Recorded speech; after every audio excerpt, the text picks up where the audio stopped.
Baik, Assalamualaikum warahmatullahi wabarakatuh. Sebelum mulai, marilah kita membaca doa terlebih dahulu. Bismillahirrahmanirrahim. Asyhadu alla ilaha illallah, asyhadu anna Muhammadar Rasulullah. Raditu billahi robba wa bil islami dina wa bi Muhammadin nabi wa rasulullah. Rabbi zidni ilma wa zidni fahman wa amal sholih birahmatika ya arhamar rahimin. Baik, di sini saya akan menjelaskan mind map pada blog Respi yang berjudul bronkiektasis.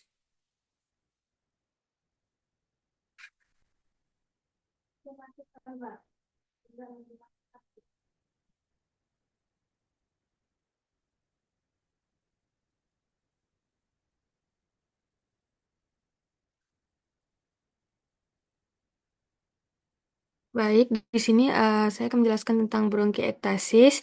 Yang pertama itu ada definisinya. Jadi bronkiektasis itu adalah kelainan kronik yang ditandai dengan dilatasi bronkus secara permanen disertai proses inflamasi pada dinding bronkus dan parenkim paru sekitarnya.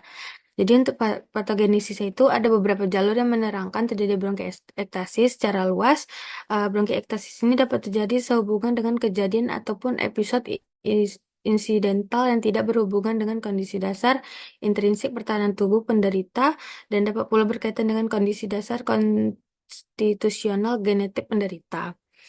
Lalu untuk yang klasifikasinya itu terbagi menjadi tiga.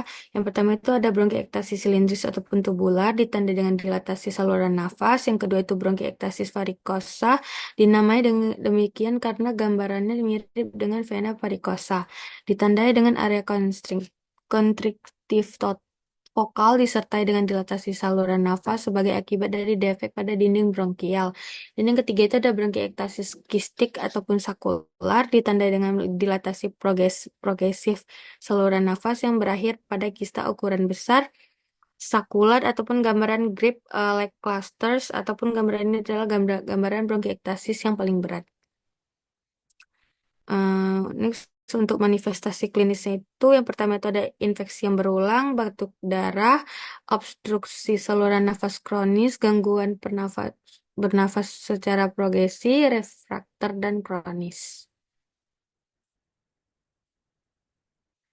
Untuk prevalensinya itu prevalensi bronkiektasis meningkat setiap tahun mulai dari tahun 2000 sampai dengan tahun 2007 dengan kenaikan sebesar 8,74% dengan puncaknya usia 80 sampai 84 tahun lebih banyak dijumpai pada wanita dan ras Asia.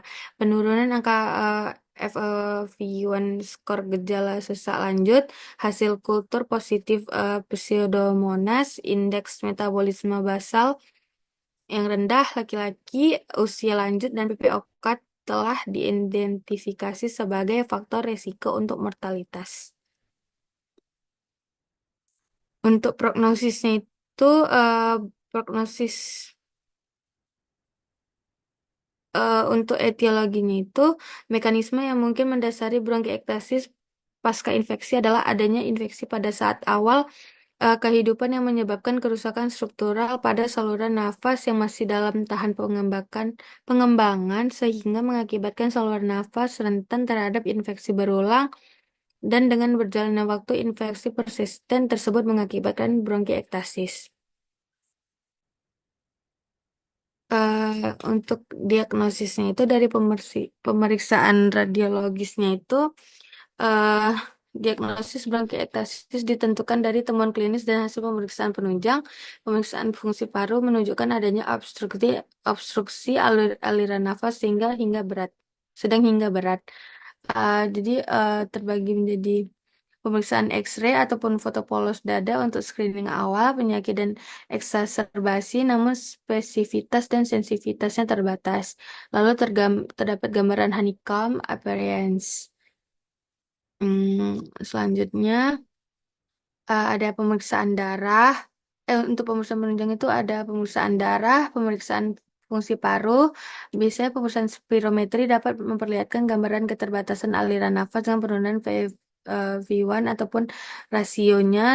Namun pada beberapa pasien dapat ditemukan gambaran spirometri normal. Dan untuk pemeriksaan mikrobiologinya itu pemeriksaan mikrobiologi sputum yang sangat penting dalam penanganan bronkiektasis.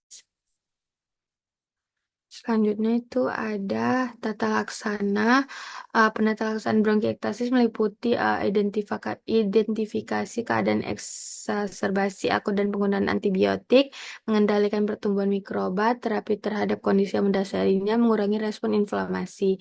Lalu untuk medical management itu ada antibiotik amoxicillin, levofloxacin, bronkodilator seperti albuterol, salmeterol, antihistamine itu ada cetirizine, loratadine, untuk kortikosteroid itu ada fluticasone ataupun budesonide. Untuk komplikasinya itu ada pneumonia berulang, abses paru, emfyema, batuk berdarah, pneumotoraks, skor pulmonel, infeksi intrakranial ataupun abses cerebral ataupun ventrikulisis. Baik, untuk prognosisnya itu prognosis bronkiektasis tergantung penyebab penyakit yang mendasari. Pada pasien kriteria berat menurut skor BSI dengan hasil nilai di atas 9, tingkat kematiannya 1 tahun pertama 7,6 sampai 10,5% dan angka rawat inap sebesar 52,6%. Dengan penata laksanaan yang tepat, kebanyakan pasien bronkiektasis ringan dan sedang dapat menjalani hidup normal tanpa disabilitas yang berat. Untuk kesimpulannya, bronkiektasis adalah dilatasi atau ektasia dari saluran nafas ataupun bronkus secara permanen. Bronkiektasis dapat terjadi terkait dengan kondisi dasar konstitusional genetik penderita ataupun episode insidental yang tidak berhubungan dengan kondisi dasar intrinsik pertahanan tubuh penderita. Patogenesis yang terjadi berkaitan kombinasi inflamasi berulang dinding bronkus dan fibrosis parenkim menghasilkan dinding bronkus yang lemah dan berlanjut menjadi dilatasi yang irreversibel. Pemeriksaan spesifik dilakukan untuk mendiagnosis kelainan spesifik tertentu sesuai dengan gambaran klinis yang mendukung diagnosis bronkiektasis. Strategi yang digunakan pada penata laksanaan bronkiektasis secara lain. Baik, itu saja yang saya sampaikan mind map saya pada blog